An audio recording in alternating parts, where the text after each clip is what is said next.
চিংড়ি মাছ তো আমরা সবাই অনেক পছন্দ করি। আর চিংড়ি মাছ দিয়ে যা কিছুই রান্না করি তাই কিন্তু খুব মজার হয়।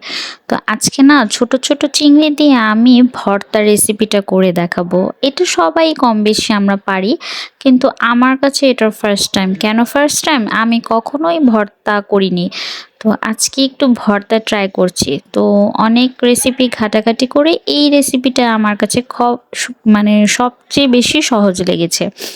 তো ছোট চিংড়ি আমার কাছে খুব ভালো লাগে। এটা যেকোনো শাক, ভাজি বা যেকোনোর সাথেই খেতে খুব ভালো লাগে। তো আজকে একটু ভর্তা করে নেব। তো প্রথমে আমি একটু তেলের মধ্যে পেঁয়াজ, রসুন, শুকনা মরিচ একদম টেলে নিয়েছি। তারপর চিংড়ি মাছটাকে ভালো করে ধুয়ে আমি পানিটাকে ঝরিয়ে তারপর এখানে আমি চিংড়ি মাছটাও আগে একটু টেলে নিয়েছি।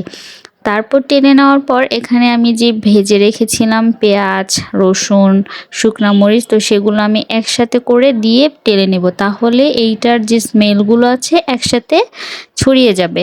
তারপর সুন্দর করে টেলে নেওয়ার পরে আমি পাটার মধ্যে সবগুলো রেখে এটাকে সুন্দর করে আমি হাতের সাহায্যে বেটে নিব। আপনারা চাইলে ব্লেন্ডারে করতে পারেন, কিন্তু পাটায় বেটে নিলে স্বাদটা কিন্তু আরও অনেক বেশি আসে। তো কখনো আমি না ভর্তা করিনি, তো আজকে ফার্স্ট টাইম ভর্তাটা করলাম। আর এইটা কার কার ভালো লাগে, পাটায় ভর্তাটা রেডি হওয়ার পরে যখন অবশিষ্ট ভর্তাটা থাকে সেখানে কিছু ভাত দিয়ে মেখে খেতে কিন্তু অসাধারণ লাগে। তো রেসিপিটা কেমন লাগলো জানাবেন।